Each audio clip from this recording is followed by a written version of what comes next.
Hello, and welcome to episode 3 of Bullpen Banter. My name is Antonio Saga, and I'm your host. I'm joined by Ryan Lancaster, the Director of Division II Baseball Operations, and the VP of Baseball Operations over at the NCBA, Eric Curator. How we doing, guys? What's up, fellas? How we doing?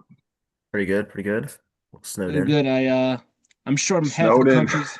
Yeah, I was gonna say I'm sure half of the country is in the same predicament right now with this snow, but Pittsburgh area, I know we got like a foot and a half, and Eric, you were talking before this, you got like a foot and a half, so. Yeah, good Obviously, times. not much we could do right now, but with that snow starting coming down, hopefully, we got some baseball actually happening this weekend down in the south. And Eric, just talk to us about the start of the season and what we're looking forward to. Yeah, so February 1st kicks off the NCBA season, the spring here.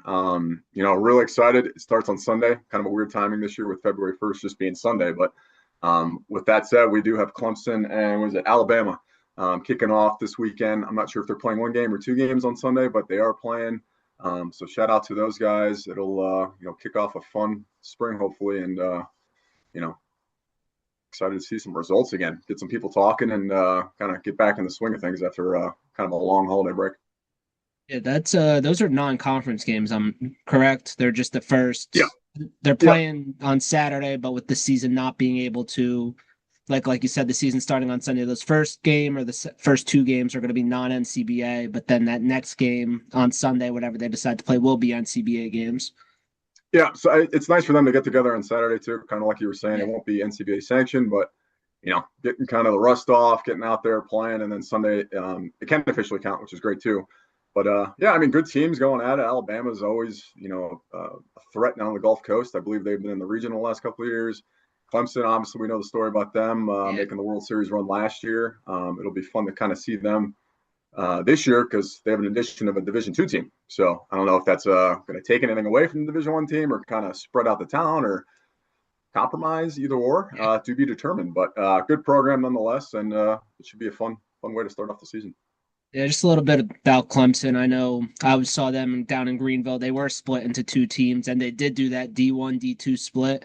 And I mean, their D1 team, I was at the World Series last year. It looked very comparable to that D1 team from last year. So I think it was more of, their team won the World Series and they, got an influx of players. And it was, hey, these guys are still good. We got enough talent on this team to, retool the D1 team and start a whole D2 team instead of sending, 25, 30 guys away. And now we have kind of a feeder. If they want to use it as a feeder system, I know some clubs use it as a feeder.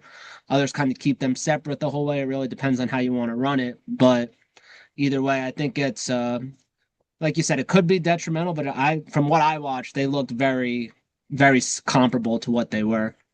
Yeah, I think there's a learning curve, and I could probably chime in on whenever Yeah. IU experience or in Indiana having two teams, but I think there's definitely a learning curve to having two teams. How do we do it? How are we functioning? Are we going to be kind of working together? Are we completely separate? I can't really speak to anything directly just because I've never been there. But Ryan, is it something where it was a good and a bad thing, or you kind of learn as you go? I thought it was probably a better thing if we were like a team as a whole, both teams together, especially like doing events together, and because it just made it more fun. Like going on trips, for example, Greenville, we went to Charleston, we had two teams there. Everyone together was like a lot of fun. So we had 40 plus guys. It was good times, but and it's nice when you know everyone, and if you move up guys up and down, you have good chemistry with some of those players that moved up and down. So I think just being together as like a whole is the best part. Yeah, I mean, you definitely get more guys engaged in the program and in the system, which is always good. So, yeah, I mean, long story short, excited to see Clemson this year. Hats off to those guys for starting a second team. Should be a nice opening weekend with them in Alabama, and kick off the spring season from there. Other quick notes we have real quick before our guests come on: the polls. So by the time this airs, all three divisions polls will be out and released. Catch those out on social media or websites. The preseason polls usually have a lot of buzz to them just because, there's a lot of different takes, I guess, from the panel. You look at teams, how they finished last year, but, there's also the variables of what are they bringing back? How did they do in the fall? Well, what kind of shakeups did they have on campus? So preseason polls are usually a good time. A lot of buzz created around those. So just be on the lookout for those coming up here. Yeah, no, one other And thing. oh, go ahead. Sorry. Yeah, one other thing, swinging to spring, the schedules have Yep. been released.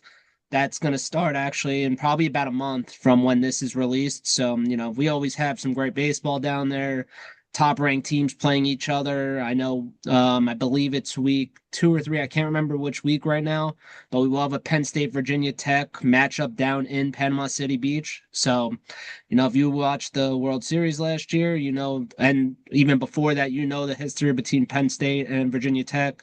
So we get a little rematch of that down there among many other games that are scheduled to be down there. So PCB's going to be about a month away and jam-packed action-filled baseball and tons of upsets, which I love down there because I'm sure you guys know. I know when Ryan he was with IU. Some teams go down there trying to win every game. Other teams go down there, they know they're non-conference games, but they start playing a bunch of different players. So should be fun for that. Now, speaking of Florida, we actually are going to have a team from Florida join us on this episode of Bullpen Banner. It's a brand new team to the NCBA. It's the University of North Florida. We have both Dylan and Anthony waiting to join us. So I'm going to get them into our call.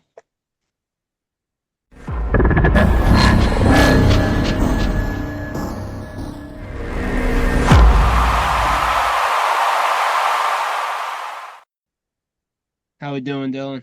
And then we should have Hey, Anthony coming very shortly. can you hear me? Yep, we got you clear. Okay, sweet. How's it going? How we What's up, doing, fellas? Anthony? Doing good. How are you guys? Good, good. So let's just first start. Tell us about yourselves a little bit. What made you guys choose North Florida? Why are you guys there currently? Was it the club team that brought you there potentially? Just kind of tell us some things about you guys and your baseball backgrounds. So I transferred to UNF my third year of college. So I was at two different JUCOs before that, and didn't got a little burned out after two different JUCOs, and took a little break off of baseball for about a year, just playing in a men's league in Jacksonville, and kind of then decided to pretty much just start a team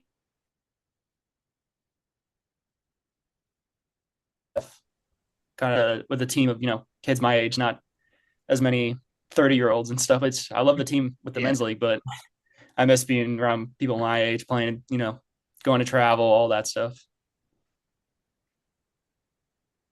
Yeah, so kind of like what he said, this is our first year in the league. We tried to start it last year, and we couldn't get in the league in time, and it was a good thing that we didn't because we really only had like 10 guys.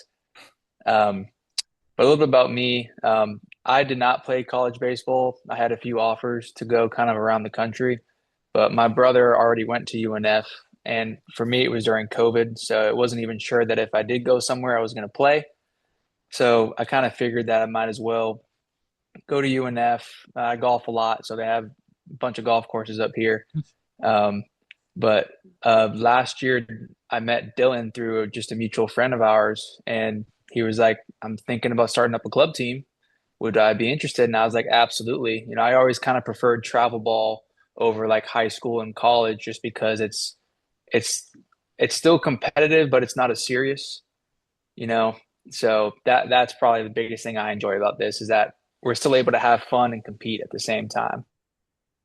Yeah, definitely. Like you guys said, you're a first year team. How to kind of walk us through how you guys created your team? Was it Dylan spearheading it, or like I know you mentioned like you went up to Anthony, but like how did you go through recruiting, going up to the school? Kind of walk us through how you guys went from, I know you said you had 10 guys last year trying to rush to join the league to now it seems like you guys, from how you're talking, have a full roster. I'm not sure what your roster size is, but just kind of talk us through it. So basically, last beginning of the spring, I decided to try to start a team. And honestly, all we did from the beginning was try to get some people that I knew to play, which was kind of limited. And I ended up reaching out to UNF's Barstool page, and they posted club baseball on there. And I got a few guys from there that were interested. And I mean, honestly, some of these people that I found, I got kind of lucky. Like Anthony, he said from a friend, but I'm not gonna lie, I kind of like met him at a party. So, and then we found one of our other like kind of coaches from playing intramural softball, and he was just like luckily on one of our teams, which just kind of worked out. And most of the guys are just like kind of lucky that we got in contact with them. Some from our church group on campus, and yeah, I mean, got kind of lucky. Some people ended up not playing, but we got enough guys, and I think we'll be a pretty good team. That's awesome. Eric, Ryan, chime in whenever you guys want if you think you have any questions for these guys. Go ahead, Ryan. Yes. You want to start? No, go ahead. Floor is yours. With you guys being a new team, what kind of expectations do you have for this year? New conference, and the Dixie South. I mean, if you guys have heard, it's pretty competitive, especially with Embry-Riddle. They made the World Series last year. They made a really good run too. But Tampa's always been that team. But what do you guys expect this year with still competing against Florida, who has two teams, and um, Florida Tech? So what do you guys expect? I don't know. I think we're in a pretty good spot. Um, just based off last year, we did some scrimmages against FAMU, which I know they don't have a team this year, and then UCF, and we actually beat UCF the first game with the 10, 11 guys that we had. Um, got Mercer ruled the second because we didn't have any pitching, but Anthony was our only yeah, I actual was the only pitcher last last year. spring. But now we got a lot more Um, pitchers now, so That's yeah, so we actually did just like a scrimmage down and we played Embry-Riddle. And granted, we didn't have all of our guys, considering that they reached out to us not even a week before. Um, but based off what I've seen and what we've seen from our practices and games that we've played, and then kind of asking around some of the other teams how our conference looks, I'd say we're in a pretty good spot. You don't want to be overconfident, but I like where we're at. I like our odds too. Yeah. Awesome. Is there anybody that you guys are most looking forward to playing? Obviously, as Ryan mentioned, Embry-Riddle made a heck of a run last year at the World Series. They kind of came out of nowhere, to be honest, off everybody's radars and made a. Can't remember off the top of my head. They made it to the semis, maybe. Yeah. I think they won a game or two at the World Series. Awesome program. You got Tampa, like he was saying, UCF, Florida, a lot of really well-established teams. But is there one school in particular that you guys are most excited to play? I think me and Anthony have both two different schools. I know he's from Tampa, so he's really excited to go play them. But I mean, I'm excited to play Embry Riddle at our place. Jack, the president there, he seemed like a great guy. I got to meet him over the weekend, and he's been around a little bit. So he said if we need help, reach out. I mean, and they seem like a good team. I'm excited to see their pitching as well. Since we only had 8 guys in the field, they actually had their ace play outfield for us.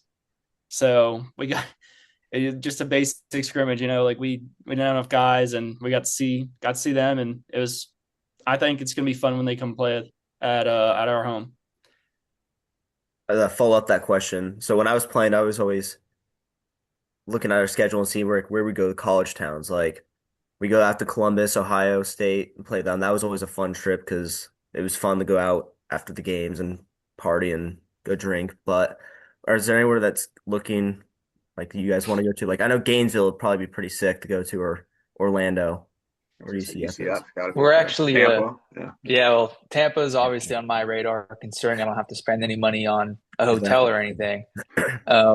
But we're actually making a trip up to App State mid-March, so we'll be in Boone, and that'll be fun. I don't think any of us have really been, and I wouldn't, obviously it's probably not as big of a college town as Gainesville or whatnot, but change of atmosphere, change of scenery. We have all the guys kind of able to go out and do, what you do when you go out. Mm-hmm. Yeah. But that's what I'm looking forward to the most. A quick question: are you guys playing on their varsity field? We are not, sadly. Oh, Unfortunately.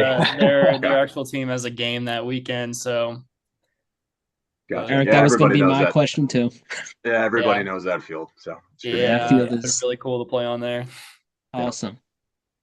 Very cool. Well, we're All right, gonna Antonio. go. Yeah, I was gonna Okay, say go we're gonna ahead. move on to our next segment. It's called Three Strikes and You're Out. We have a wheel that has a bunch of different questions on it. So we're gonna get that wheel up, and then we'll get that wheel spun for you guys. So you could see a bunch of different topics on there. We could have either both Anthony and Dylan answer. If one of you guys wanted to take the lead, one of you guys can. So here's the first spin.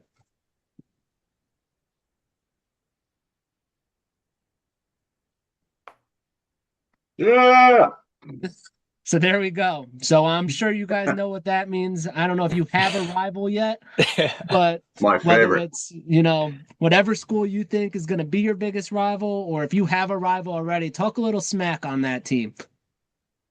I don't know. I mean, kind of from what Jack from Embry Riddle was saying, he was saying that Tampa's a team to beat, saying they're very scrappy and will do whatever they can to win. As far as talking smack, I don't know. Embry Riddle said that they should win majority of the games that they play, and if they lose, it's because they make defensive errors. So I'd say That's a fun way to I twist don't it. want to regret saying this, but I think UT is going to be a walk in the park for us. Says the Tampa guy. Yeah. Well, I'm hoping that I know some of those guys too, so I could, it'll feel a little better once we shove it down their throats. There you go. That's what the show needed. Thank you. I don't know, new team got to spark some fire in the I South. like that. Like that. Dylan, you got anything? I mean, I agree. I think Tampa might be the rivals a little bit. I mean, we'll see when we play them. We never, we haven't really talked to them that much, but I'm excited to play them. See how it goes. Definitely. All right, we're gonna head back to that wheel and get a second wheel spin for you guys. It's all downhill from here. I don't think so, Eric. All right. Well, that's another good one too. No downhill from here. Ooh. We got some degenerate activities. So, I know I played club ball, Ryan played club ball, Eric played club ball. I know we're there to play baseball, but that's Saturday after, you sweep a double header, or even if you lose, Or you get your teeth you clapped want to in, yeah. celebrate still and have a good time. Tell us some, things you guys do on, Saturday nights after you guys played some ball. So we haven't really been out fully as a team yet, because we haven't really traveled or done anything like that, which App State probably going to see that on Saturday. A lot of degenerate activities in Boone. Probably going to happen at App State. So, I mean, we don't go out as much here, in Jacksonville. But, yeah, I mean, App State, maybe even Tampa, probably going to get some good stories from there. Yeah, I'd say the most we've done would be like after practices, whether it's going and drinking at Top Golf or like Miller's, because they're both about the same distance away from each other. That'd probably be it. We got a group of good guys, don't want to throw anybody under the bus yet, but We'll have to get you back on later this spring and get the part 2 of that. Yeah, we'll get back to you. Yeah, I know Tampa, as you mentioned. I've been out in Tampa. There's a lot of degenerate activities that can be done in that city. So just put it that way. Oh yeah. But yeah, like Eric said, you guys, there's a lot of spring coming. I'm sure you'll have a lot of degenerate activities to come as it goes on. Yeah, so I'm let's sure get start going up. Some good, some bad. Yeah, let's get to that third wheel spin.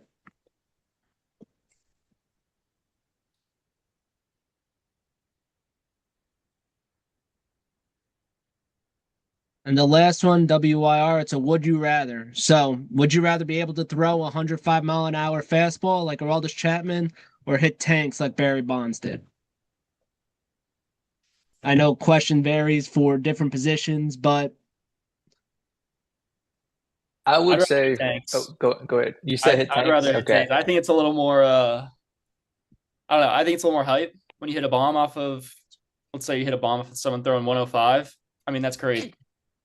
Like, like World Series. No, this wasn't in the World Series. When the Braves were making their run.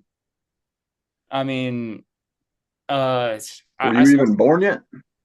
No, when they won the World Series. Yeah, he meant the 2021. Okay, like just making 2021 or something. Jorge Soler. Yeah, when Soler hit that bomb, I mean that was probably the most hyped thing I saw the entire series. I mean, that was crazy. I still see clips of that all the time. Yeah. So definitely hit bombs.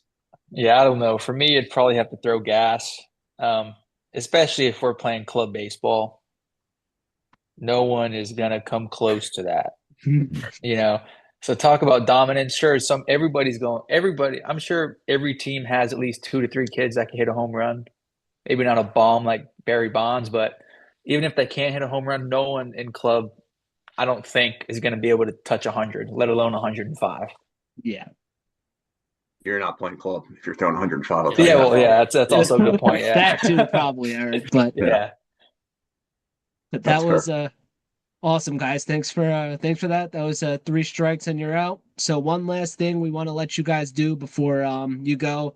It's called plug your program. So kind of tell everyone listening what they where they could find UNF Club Baseball, their social media accounts, who to reach out to if they're looking to join the team potentially.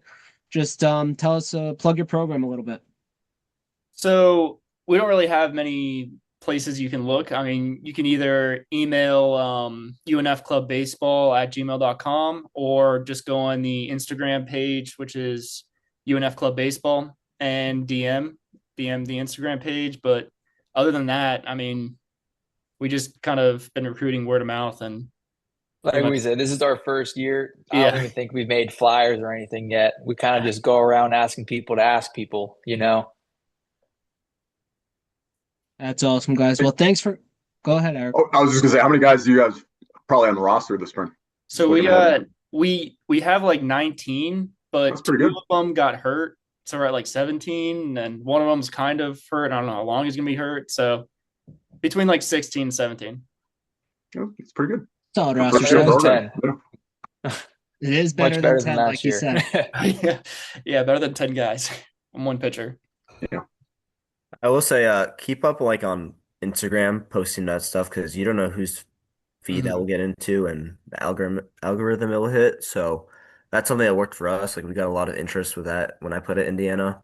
Um, like we would just do random question of the weeks, and that was very successful in recruiting. Of course, it was a much bigger school, but you also just never know who you're gonna hit, and maybe you'll hit like a high school player who's going to North Florida next year, and like oh, I want to play club baseball. Um, that it works. So you keep just posting and doing stuff like that. Like a good graphics person is someone it's nice to have. Absolutely. Yeah. Yeah, I'd say for us, our biggest issue right now is trying to get the money to fund everything. Um, as of now, we can't get any money from the school. So that's a big setback for us.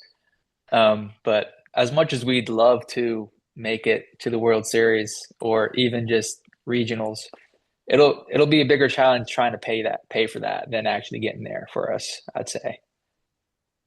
It's a bridge to cross at another time. And that's a good problem to Yeah, have. exactly. The first year program, you don't know what you don't know. And really, you guys are doing a great job of just getting it all together. If you got 18, 19 guys already in year one, that's awesome. And as you guys play more and more games, more people take recognition on campus. Maybe the school can kind of support you a little bit more. And, only good things to happen in the future for sure. Yep. Definitely. Well, we appreciate you guys both coming on today. I know it takes time out of your day to talk, and we always love talking to new teams as it kind of gives us a different look. We have teams that have been in the league for, 10, 15, 20 years, and then we get new teams. So when you guys said you would come on, I was super excited to get both of you on. I didn't know who was coming, but it was exciting to hear a new team on to join. So we appreciate you both, and hope you have a good rest of your day. Yeah, thanks for Thank you. inviting You us on, guys man. too. Yeah. It was really fun. Yeah. Hope we'll see you guys around the spring. All right. See Yeah. you guys. Hopefully. Thanks. I'll Bye. take it easy. Later, guys.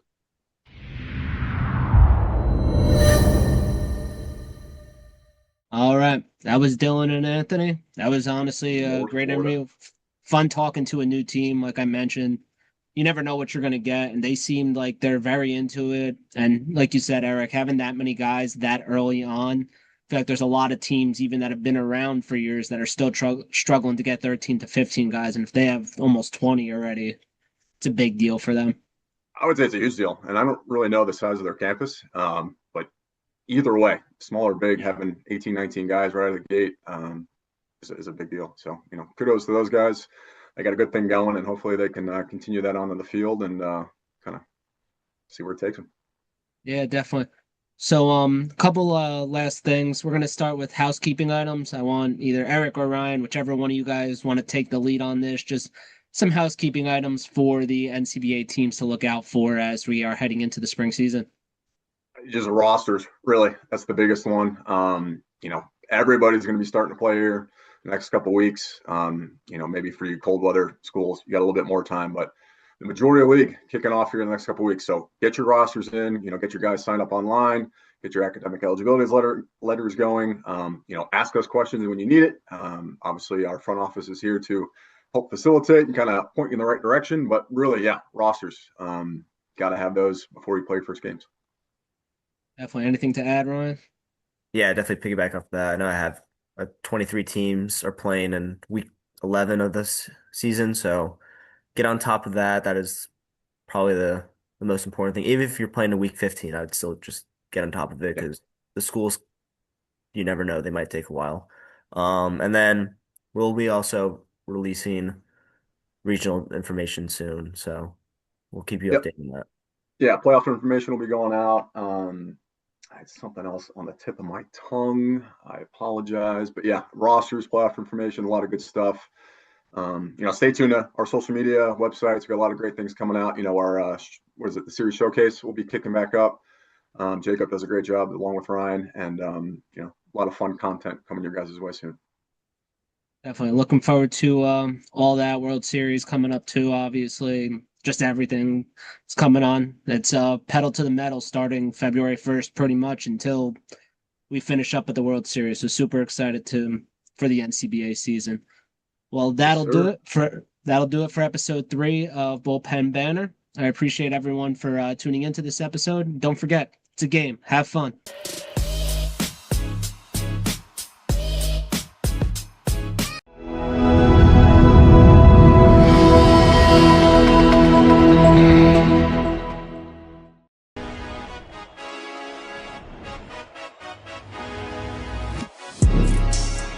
I'm on my prime, I'm feeling like Steph. Waited too long, but I told him I'm next. I need my bag, just brought me the check. Cable was mine, I ain't taking less. Dingers, bombs, taters, nukes, icon.